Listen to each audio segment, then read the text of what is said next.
90 seconds.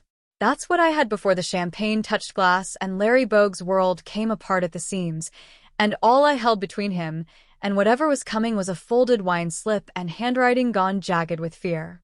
The ink smeared where my thumb pressed too hard against the paper. It felt absurdly small in my palm, a scrap that could disappear into nothing, and yet it was the heaviest thing I'd ever carried across a dining room. Around me, Belmore hummed its usual expensive quiet, crystal meeting china, low laughter, the hush of money that never has to raise its voice. Outside, Chicago's wind threw itself against the windows like it wanted in. Inside, everything was warm. Too warm. I walked toward table 6 the way you walk toward something you can't take back. Thank you for sticking around with me, my wonderful story family. If you're already hooked on today's story and ready to enjoy it, click subscribe and let me know in the comments where you're watching from, because tomorrow I will be giving you another story just as interesting as this one. And you don't want to miss it. Now, let us begin. Larry Bogue sat with his back to the room, which told you everything about how safe he thought he was tonight. Broad-shouldered, dark-suited, a man built more like a threat than a person, and beside him, Roseanne Burr, radiant in ivory silk, her hand resting on his forearm like it belonged there. They looked, to anyone glancing over, like a couple counting down the days to a wedding. I knew better. 10 minutes earlier I'd crossed paths with Roseanne near the restrooms, water pitcher in hand, and caught the tail end of a conversation that had no business belonging to a bride-to-be. Numbers, timing, a countdown murmured into an earpiece in a voice with nothing warm left in it.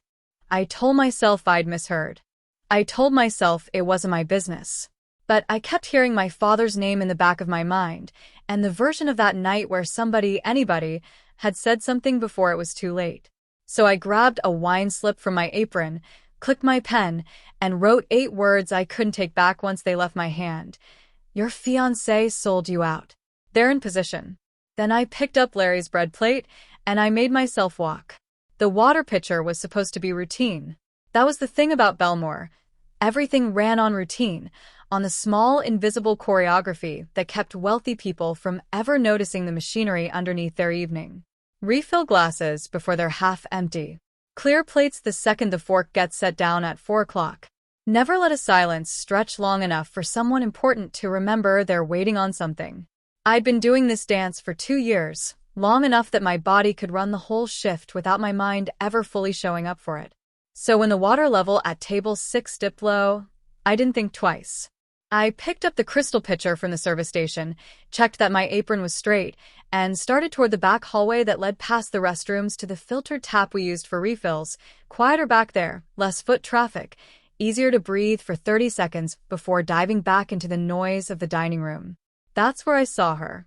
Roseanne Burr stood near the alcove by the ladies' room, half turned toward the wall the way people do when they think no one's paying attention to the shape of their body, only to the sound of their voice. She had an earpiece in, small, flesh-toned, the kind you'd miss entirely if you weren't looking for it, and I wasn't looking for it. I was looking at the ice bucket, thinking about restocking lemons, thinking about absolutely nothing. And then I heard her speak, and something in her tone snagged at the edge of my attention like a hook catching cloth. It wasn't the words at first. It was the register. Roseanne Burr, in every version of her I'd ever served 3, maybe 4 dinners now. Always with Larry, always glowing like she'd swallowed a chandelier, had a voice built for rooms like this one. Warm. Practiced. The kind of warmth that costs money to sound effortless. But the voice coming out of her now had none of that in it. It was flat, clipped, efficient in a way that made the hair on my arms stand up before I understood why. Confirm the window, she said low, almost bored. He'll be seated by the time dessert comes around. I want eyes on the east entrance the whole time, not just when the toast happens. I froze with my hand on the pitcher, halfway to the tap, water still running, filling past the rim and spilling cold over my knuckles. I didn't move to shut it off. I didn't trust myself to make a sound. No, she said, after a pause I couldn't fill in. Not before. After the glass is raised. I want him relaxed. I want him not looking. Something about him not looking landed in my stomach like a dropped plate. I thought, stupidly, that maybe she was talking about a surprise. People did that here, proposals, anniversary reveals, some manufactured moment engineered by an event planner for an extra $400. Belmore hosted a dozen of those a month. My mind reached for that explanation the way you reach for a railing in the dark, wanting badly for my hand to close around something solid. Then she said, "Positions are locked. 2 by the kitchen pass, 1 at the bar, and confirm the 3rd is still parked on Wabash." A beat. Good. Then we're done talking until it's finished. There was no proposal in that sentence. There was no surprise cake, no string quartet waiting in the wings. There was only the sound of somebody arranging furniture around a body that didn't know yet it was going to become one. I don't know how long I stood there. Long enough that the pitcher overflowed onto my shoes. Long enough that the cold soaked through the thin fabric, and I didn't register it as cold, only as a fact happening somewhere far away from the actual center of me. Rosen touched 2 fingers to her ear, and her whole posture changed in an instant, shoulders dropping, chin lifting, the tension draining out of her like someone had thrown a switch.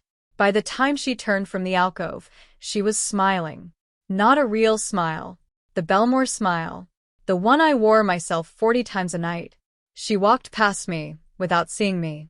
That was the strange mercy of being staff. Invisible enough that a woman could stand 3 feet away and plan a man's death, and never once clock the girl in the black apron holding a dripping pitcher, watching her go. I made myself move. Shut off the tap. Dried my shoes against the back of my calves, a habit from 100 small spills that meant nothing until tonight. My hands were not steady, and I remember being almost clinically interested in that fact, the way you notice a stranger's tremor and wonder distantly what's wrong with them. Positions are locked. 2 by the kitchen. 1 at the bar. A 3rd somewhere out on Wabash, waiting on a signal I now knew was going to come with a champagne toast. I thought about walking straight to my manager. I thought about walking straight out the front door and never coming back, letting whatever was about to happen at table 6 happen without me anywhere near it. I had done that before, looked away from something because looking away was safer, because it wasn't my fight, because nobody had asked me to fight it. I picked up the pitcher instead, and I walked back toward the dining room, toward the warm gold light and the low murmur of money, toward Larry Bogue sitting at table 6 with no idea that the woman beside him had already decided, calmly, in a hallway by the restrooms, exactly how the rest of his night was going to end. The dining room hit me differently walking back into it. 10 minutes ago, it had been background noise, the low cello line of conversation, the clink of forks against porcelain, the specific hush that expensive rooms cultivate like it's a house specialty. Now, every sound seemed to arrive a half-second delayed, like I was hearing the restaurant through water. I set the pitcher down at the service station harder than I meant to, and the crystal rang out a note that made the bartender glance over. I smiled at him. The Belmore smile. My hands were doing all the right things even though the rest of me was somewhere else entirely, standing frozen in a hallway, listening to a woman schedule a murder like she was confirming a dinner reservation. I found a reason to walk past table 6, clearing an empty bread plate 2 tables over gave me the angle, and I let myself really look at him for the first time all night. Larry Bogue laughed at something Rosen said, had tipped back, the kind of laugh that came easy to a man who'd never had to wonder if the room was safe. He had his sleeves rolled to the forearm, a heavy watch catching the chandelier light, and when he reached for his water glass, his hand moved with the unhurried confidence of somebody who had never once in his life had to consider an exit route. He didn't know.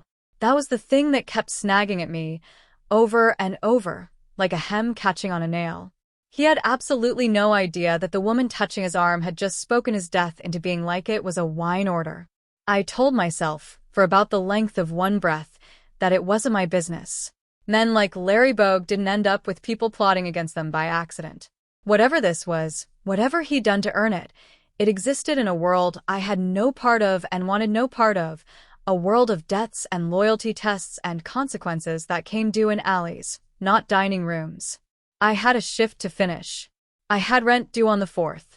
I had a 2-year record of never once being the person who made trouble at Belmore, and there was a version of tonight where I kept that record clean, walked past table 6 for the rest of the evening, went home, and let whatever was going to happen, happen.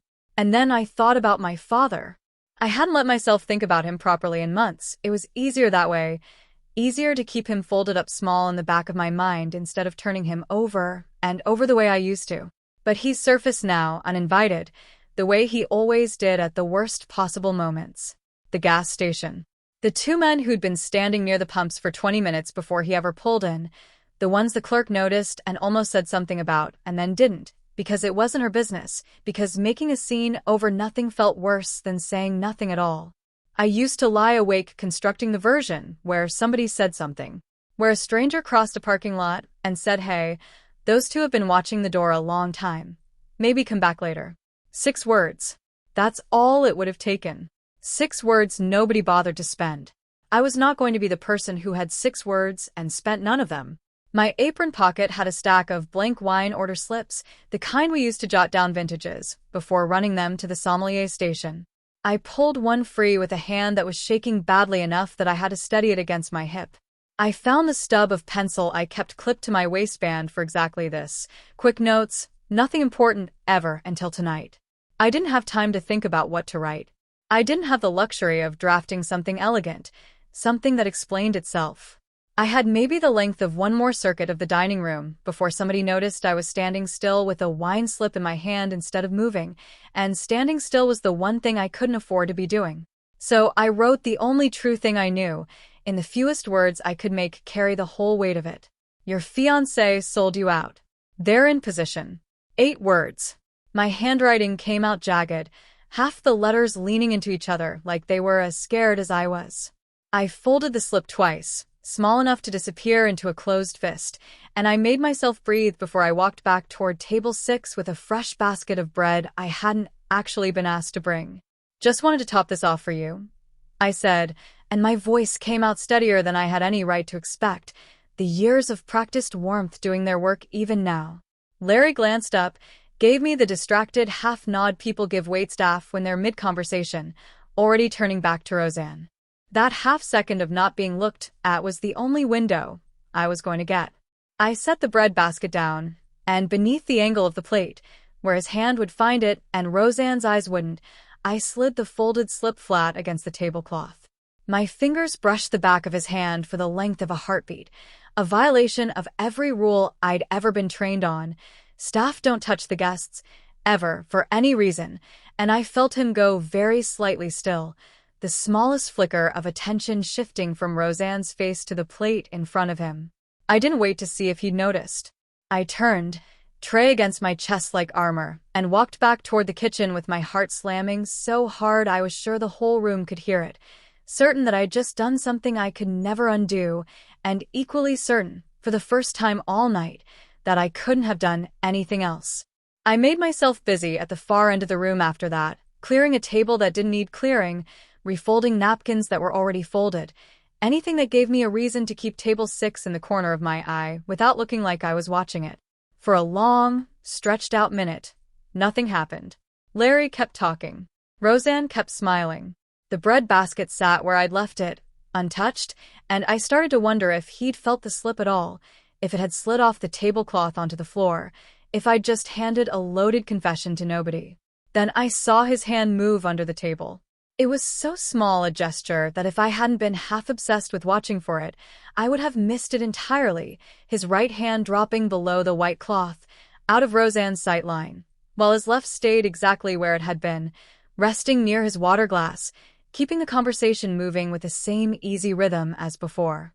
He didn't change his face. That was the part that unsettled me most, watching from 20 feet away.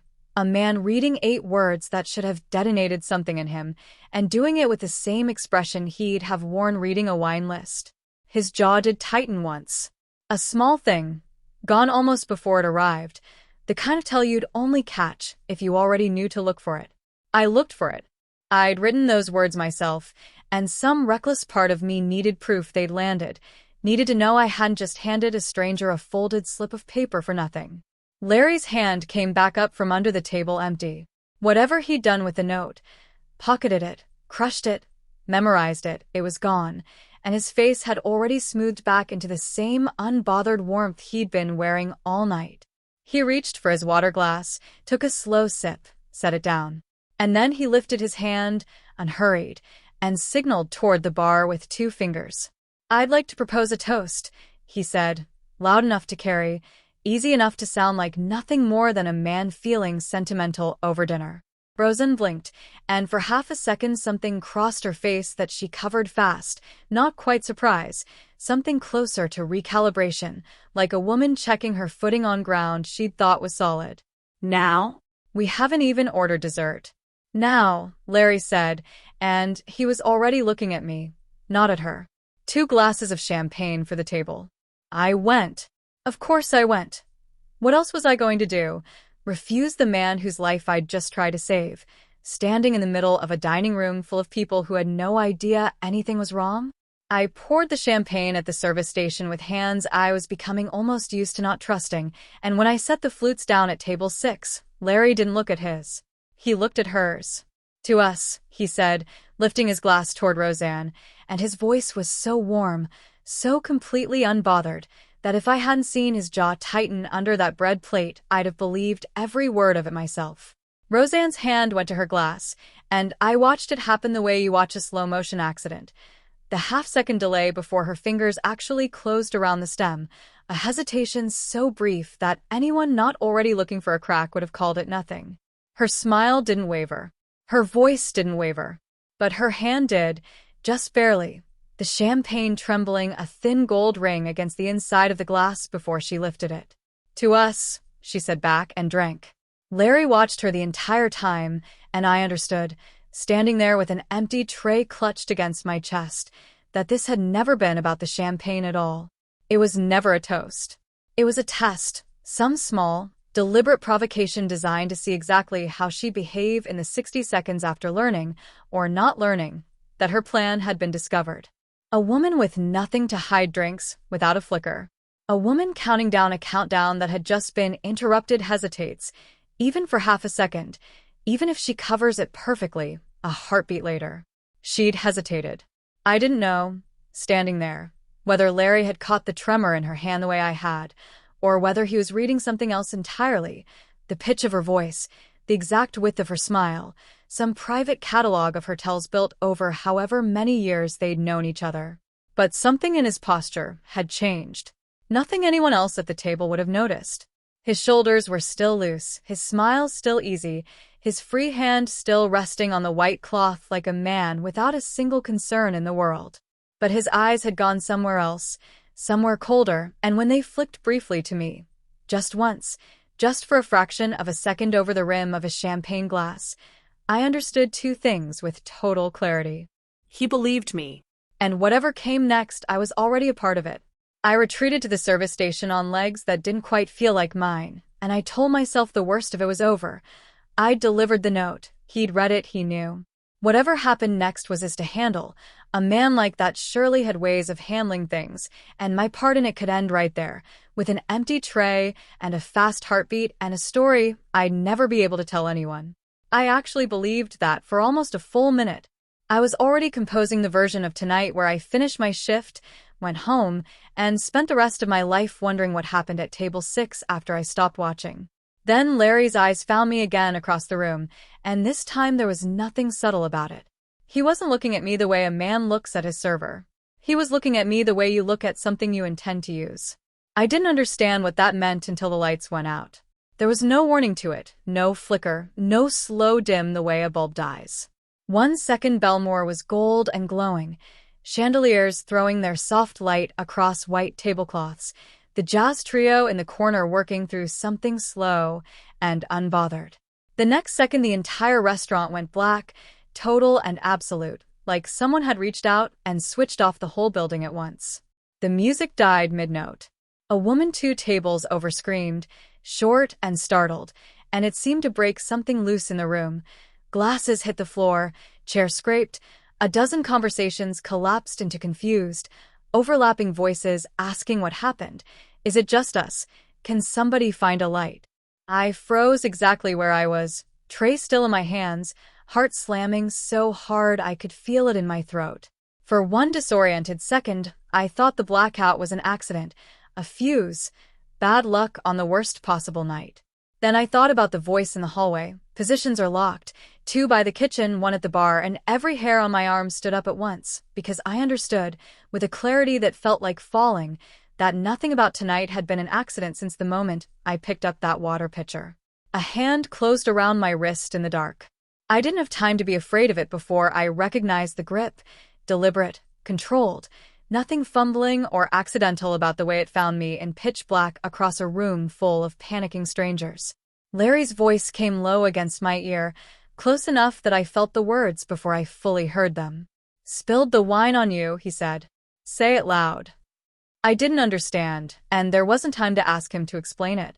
He was already moving, pulling me forward through the dark with a grip that left no room for hesitation, and somewhere behind us I heard Roseanne's voice cut through the chaos, sharp and too controlled for a woman who'd just lost power in the middle of dinner. Larry, where are you going?" "Ruined her uniform," Larry said, loud now, pitched for anyone nearby to hear, his voice carrying that particular tone of an entitled man irritated by a minor inconvenience. "I'm not paying for dry cleaning I didn't cause.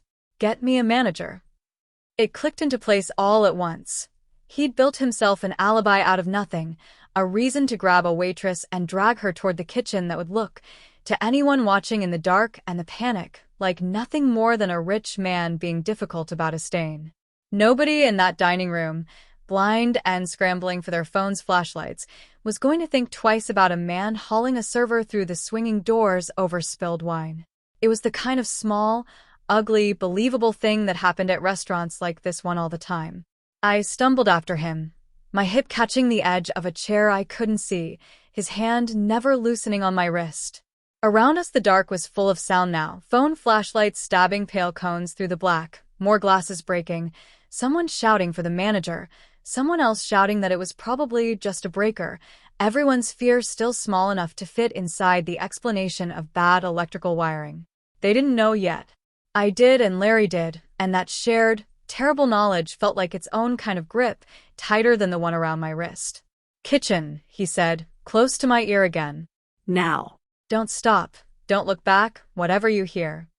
"What's happening?" "Later." His voice had dropped into something I hadn't heard from him yet, all the warmth stripped out of it, replaced by something flat and fast and entirely focused. "Move." We hit the swinging doors at the same moment the first sound came from the dining room behind us.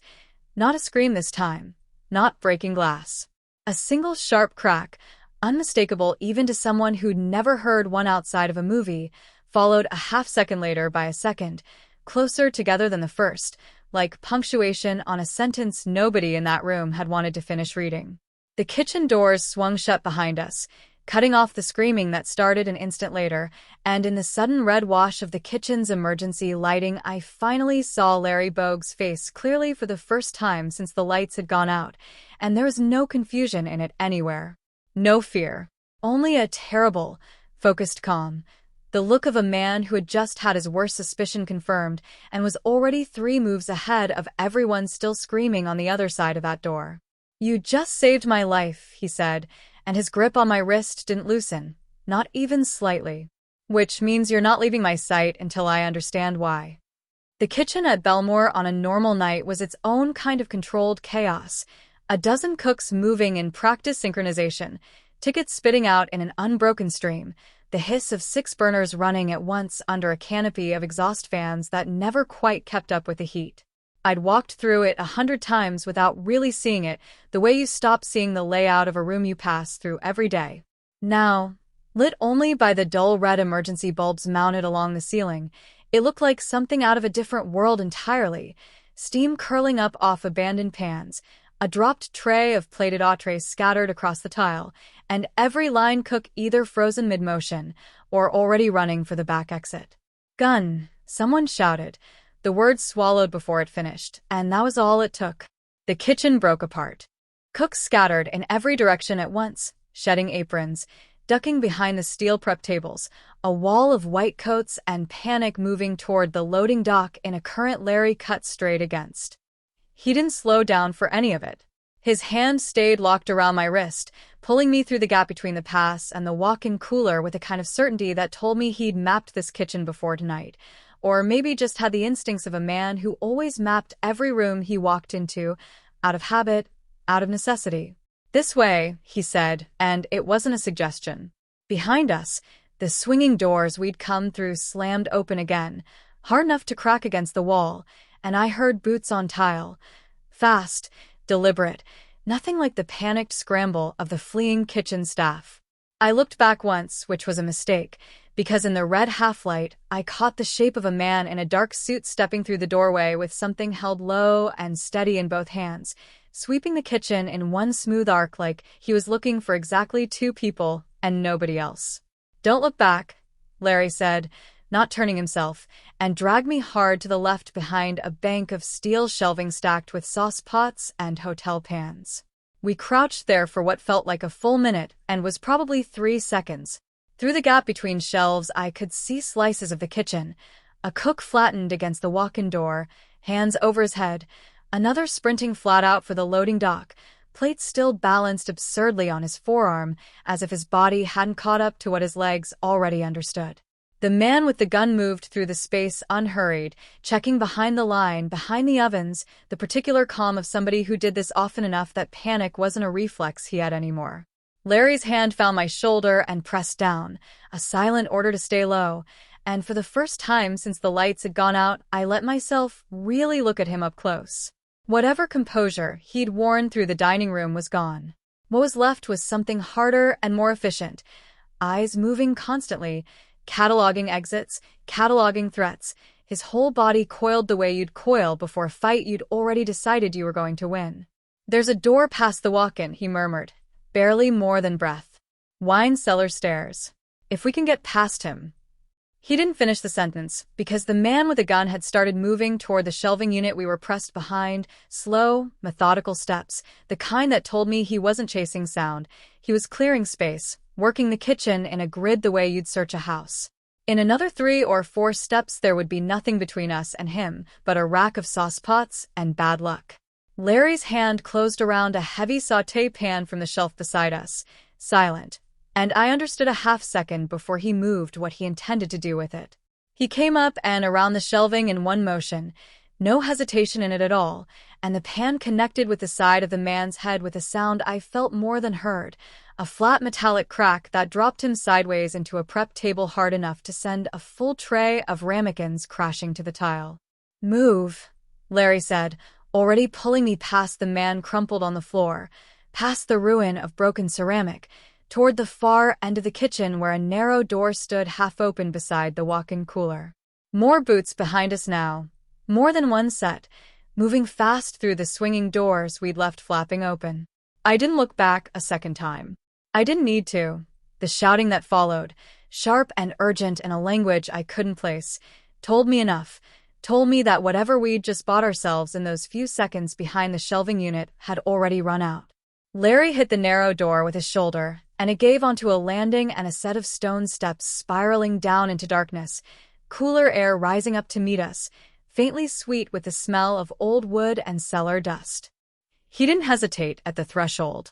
He pulled me through and pulled the door shut behind us, throwing a heavy bolt I hadn't even known was there, and for one suspended second the only sound in the world was our own breathing, ragged and too loud in the sudden quiet. "Down," he said, already moving, taking the stone steps 2 at a time with a hand still locked around my wrist like he'd forgotten, or didn't care, that he was dragging a stranger through his own private war. "Whatever's down there is better than what's up here." Behind us, faint through the bolted door, I heard the boots reach the kitchen floor above, heard voices calling out in short, clipped bursts, heard the particular silence of men realizing their target had gone somewhere they hadn't planned for.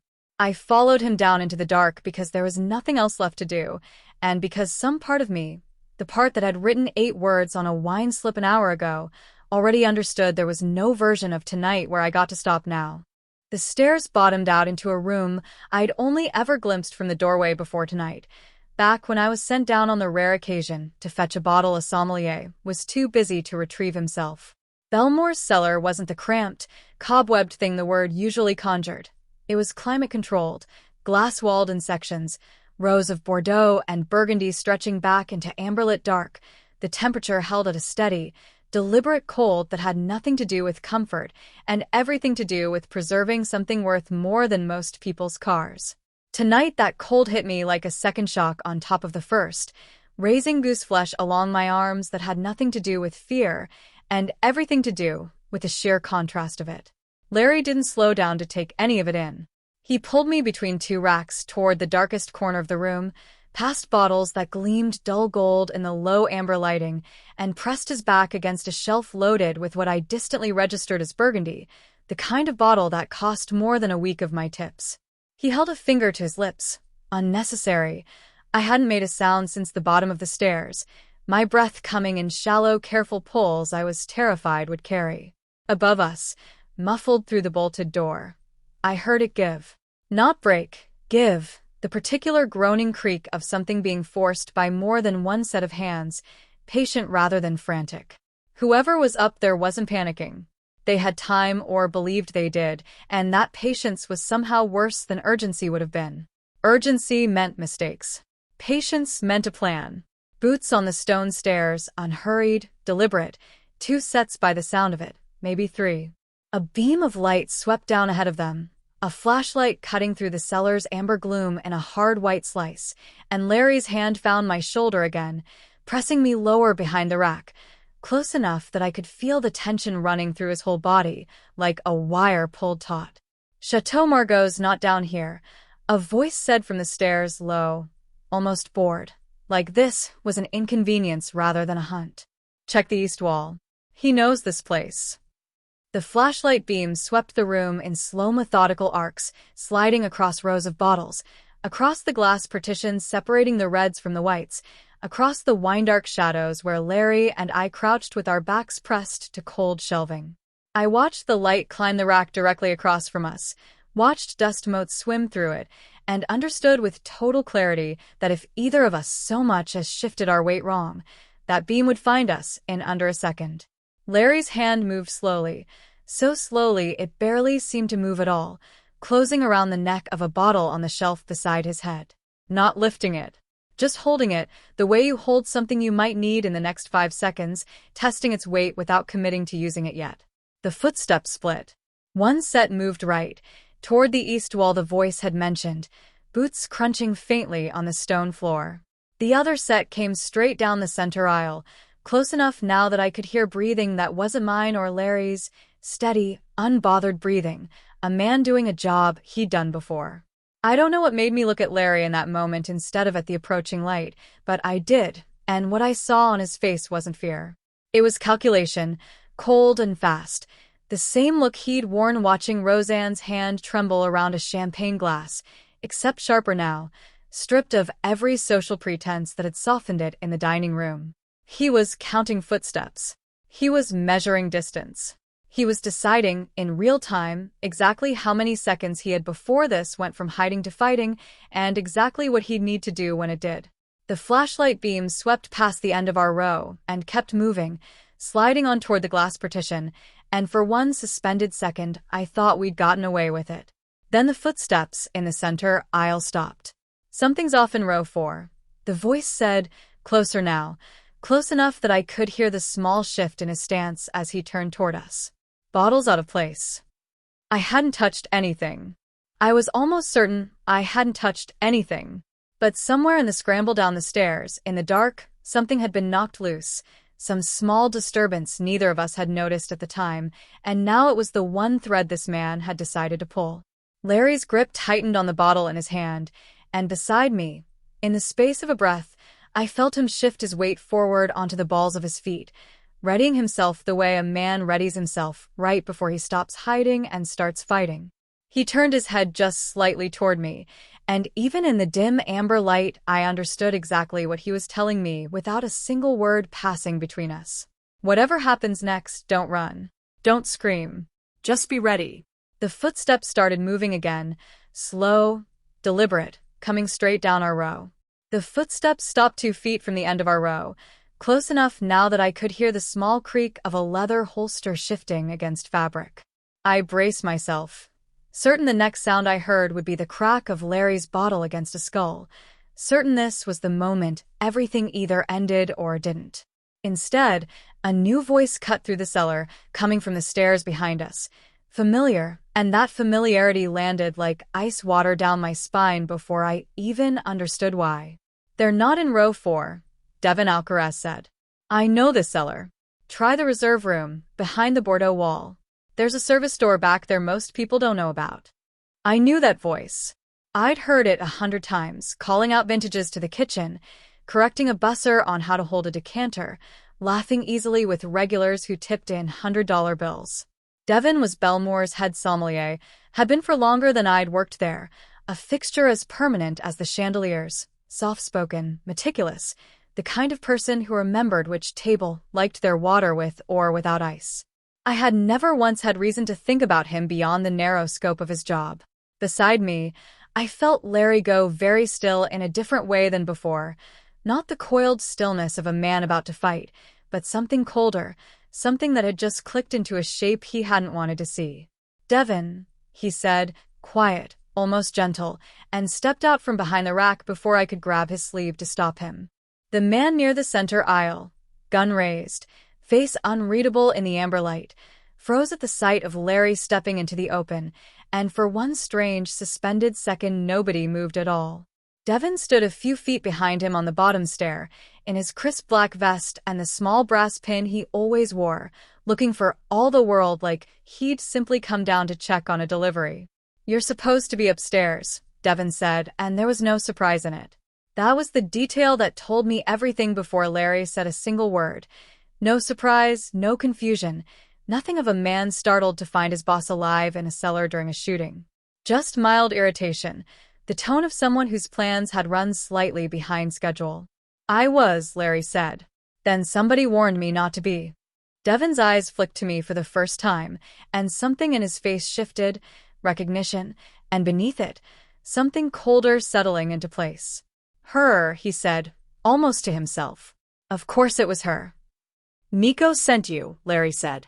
It wasn't a question. "How long? Does it matter?" Devin's voice had lost every trace of the warm, accommodating tone he used on customers. What was left was flat and businesslike, a man laying out logistics rather than confessing a betrayal. 8 months. Long enough to know your patterns better than you do. Long enough to know exactly which nights you skip dessert and which nights you don't.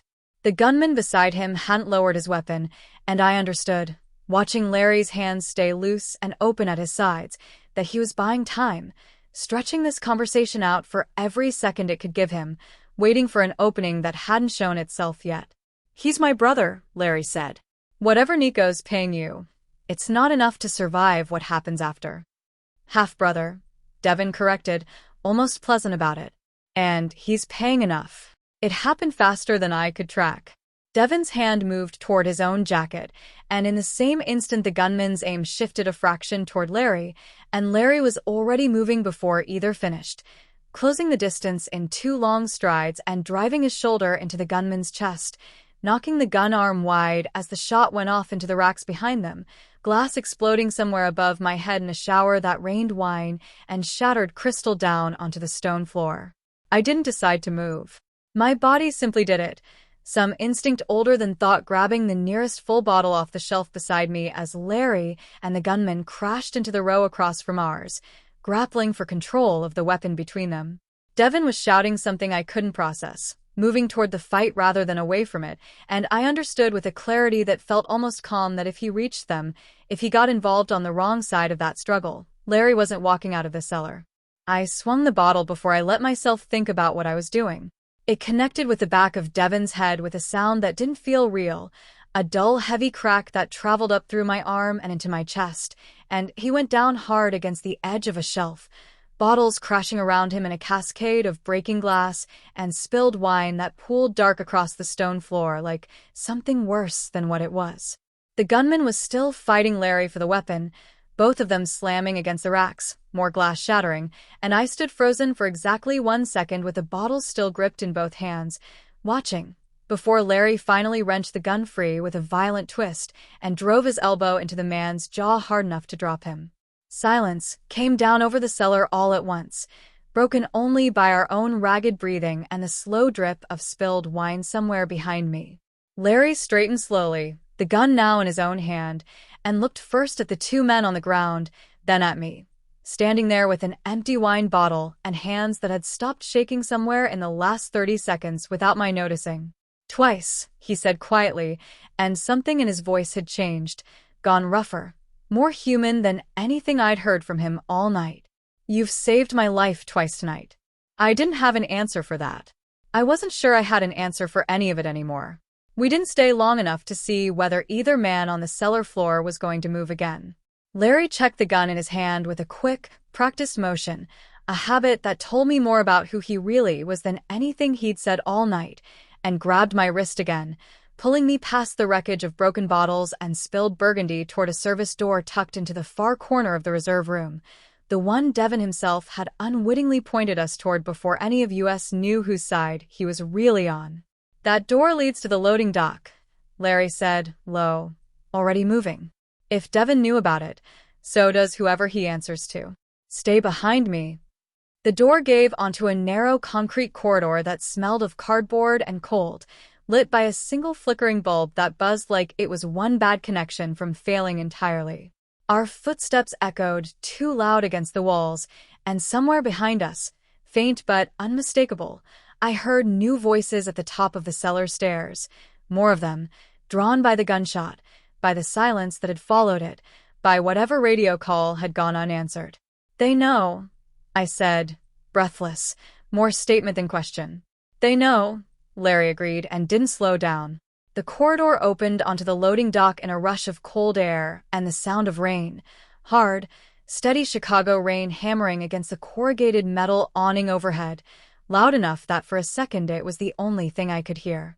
The dock itself was a wide concrete platform stacked with delivery crates and empty kegs, floodlit by a single security light that threw everything into harsh white and deep shadow, and beyond it, past the edge of the platform, an alley stretched away into the dark, slick with rain and glowing faintly under one distant street lamp. We'd made it maybe 10 feet across the platform when the door behind us slammed open. "Down," Larry shouted, and shoved me hard behind a stack of crates a half-second before the first shot cracked out behind us, splintering wood somewhere above my head. I hit the concrete harder than I meant to, palms scraping raw, and for a moment the whole world narrowed down to the deafening drum of rain and the ringing aftershock of gunfire, too close for comfort. Larry returned fire from behind a stack of kegs, 2 shots, controlled and economical, and I heard a man cry out somewhere behind us, followed by the scramble of feet seeking cover. This wasn't the frantic scramble of the kitchen anymore. This was a real fight now, out in the open, no more shadows to hide in, and I understood with a cold drop in my stomach that we were not going to survive it by staying still. "Move when I say move," Larry called over to me, voice pitched to carry over the rain without carrying past it. "The alley." "There's a car." "What car?" "Trust me." There wasn't time to ask him to explain that either. He fired twice more, forcing whoever was pinned near the doorway back behind cover, and in the half-second of silence that bought us, he was up and pulling me with him, both of us sprinting low across the last stretch of the loading dock toward the alley's mouth. Rain soaked through my uniform in seconds, cold enough to feel like a second shock on top of everything else, my shoes slipping on wet concrete as we hit the alley and kept running. A shot ricocheted off the brick wall to my left, close enough that I felt a spray of stone dust sting my cheek, and I heard Larry curse under his breath and change direction, pulling me hard toward the deeper shadow along the alley's far wall, where a row of parked service vehicles offered some cover. Behind us, voices shouted directions to each other in short, clipped bursts, coordinating, closing the distance, and I understood that whatever head start the wine cellar had bought us was running out fast. "There," Larry said, and through the rain I finally saw it. A black Suburban idling at the alley's far end, engine running, headlights off, exactly the kind of car that had no business waiting quietly in a service alley behind a 5-star restaurant unless somebody had planned for exactly this outcome. We were 30 feet from it when another set of footsteps cut across the alley ahead of us, blocking the path, and I saw the shape of a man raising a weapon in the glow of the distant street lamp. Larry didn't slow down. He fired once, center mass, and the man dropped without a sound I could hear over the rain, and Larry kept moving like it had cost him nothing at all, dragging me past the body without so much as a glance down. The Suburban's back door swung open before we reached it. Someone inside had been watching, waiting, and Larry all but threw me into the back seat, diving in after me as the driver hit the gas before either door had fully closed. The vehicle lurched forward, tires spinning briefly against wet pavement before catching, and through the rear window I watched the alley's mouth fill with shouting figures that fell away fast behind us, swallowed by rain and distance and the Suburban speed. I sat there soaked through, shaking, my palms raw and stinging, my ears still ringing faintly from gunfire that had happened close enough to feel in my chest. Beside me, Larry set the gun down on the seat between us and finally, for the first time since the lights had gone out at Belmore, let out a long breath that sounded less like relief and more like the first moment he'd allowed himself to feel any of it. "We're clear," he said, though his eyes were still fixed on the rear window, still watching the dark behind us like he didn't quite believe it yet. "For now." I didn't say anything. I wasn't sure there was anything left in me to say. I just watched the city blur past through rain-streaked glass and tried to understand how I'd gone from refilling a water pitcher to sitting in the back of a stranger's getaway car in the space of one impossible hour. The city slid by outside the rain-streaked window in long smears of red and gold, streetlights and brake lights bleeding together into something almost beautiful if I let myself stop thinking long enough to see it that way. I couldn't. My hands wouldn't stop trembling in my lap, small tremors that came in waves, and every time I thought they'd settled I'd hear the gunshot again in my head. That first crack in the dining room, the one that had started all of this, and my whole body would tighten right back up like it was happening for the first time. Nobody spoke for a long stretch. The driver kept his eyes on the road, taking turns that felt deliberately indirect, doubling back once down a side street before rejoining traffic, the practiced caution of someone making sure nothing was still behind us. Larry sat beside me with a gun resting on the seat between us, not touching it, just watching the window with an expression I couldn't fully read in the passing light. Not relief, not quite, something more unsettled than that, like a man doing math he didn't like the answer to. "You're bleeding," I said eventually, because it was easier than any of the other things I could have said, and because I'd just noticed the dark stains spreading along his shirt sleeve, black in the dim interior light. "It's nothing." He glanced down at it like it belonged to someone else. "Grazed. I'll live. You should get that looked at." "I will." His eyes came off the window and settled on me instead, and something in the shift of his attention made me go very still. The way you go still under a gaze that's actually looking at you rather than through you. "You should get looked at, too. You're shaking." "I'm fine." "You're not," he said, not unkindly. "You just hit a man hard enough to put him on the ground with a bottle of Burgundy. Nobody walks away from that fine."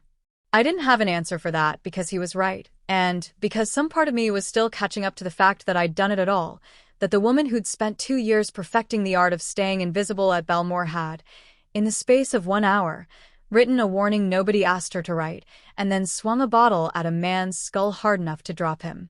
I looked down at my own hands, at the raw scrapes across both palms from hitting the loading dock concrete, and felt a strange, delayed wave of something that wasn't quite fear and wasn't quite pride, sitting somewhere uncomfortably between the two. "Why'd you do it?" Larry asked. Quiet. Genuinely curious. Not performing anything for anyone now that there was no dining room left to perform for. The note. "You didn't know me." "You didn't owe me anything. You could have said nothing and gone home tonight same as any other shift." I thought about lying, giving him some small, easy version of the truth that wouldn't require explaining my father, the gas station, the 2 men by the pumps that nobody said a word about until it was too late to matter. But something about the rain on the windows and the adrenaline still working its way out of my blood made the easy version feel impossible to reach for. "I've watched people not say anything before," I said finally. "When it mattered." I told myself I wasn't going to be one more person who stood there and let something happen because it wasn't my business. Larry was quiet for a moment, studying me in a way that made the back of that Suburban feel smaller than it was. The rain outside and the city lights outside, all of it receding into background noise against the weight of his attention. "Most people," he said slowly, given what you overheard, would have told themselves exactly the opposite. Would have told themselves it definitely wasn't their business and meant it and slept fine tonight because of it. Maybe I'm not most people. No, he said, and something in his voice had gone quieter, more deliberate, like he was arriving at a decision he'd been circling since the wine cellar. You're not. Which is a problem. A problem, I repeated. You know what I am, Larry said. Not a question. You knew it walking up to my table with that note. You know it now, sitting in the back of this car with a dead man's blood probably still on your shoes. People who know what I am don't usually get to just go back to serving bread baskets like nothing happened. Something cold moved through my chest that had nothing to do with the rain-soaked uniform still clinging to my skin. Are you telling me I'm not safe? I'm telling you, he said, that whoever sent those men into my restaurant tonight is going to want to know exactly how I found out about them before dessert arrived. And the answer to that question has your name attached to it. The Suburban took another turn, smoother this time, and up ahead I could see the skyline opening into something more familiar, more anonymous, the kind of stretch of city where nobody would think twice about one more black SUV moving through the rain. So what happens now? I asked, and I was surprised by how steady my own voice came out, given everything. Larry didn't answer right away. He studied me instead, the same slow, assessing look he'd given Rosen over a champagne glass an hour ago, except there was nothing calculating or cold in it this time, something closer to a man recalculating the shape of an entire evening and finding that the shape had changed more than he'd expected. Now, he said finally, you're not going home tonight. Not to the version of home you had before you walked up to my table. Outside, the rain kept falling, steady and relentless against the glass, and I understood, sitting there in the dark beside a man I'd known for less than 2 hours, that whatever life I'd been living up until tonight had already ended somewhere back in that dining room, the moment I'd chosen not to walk away.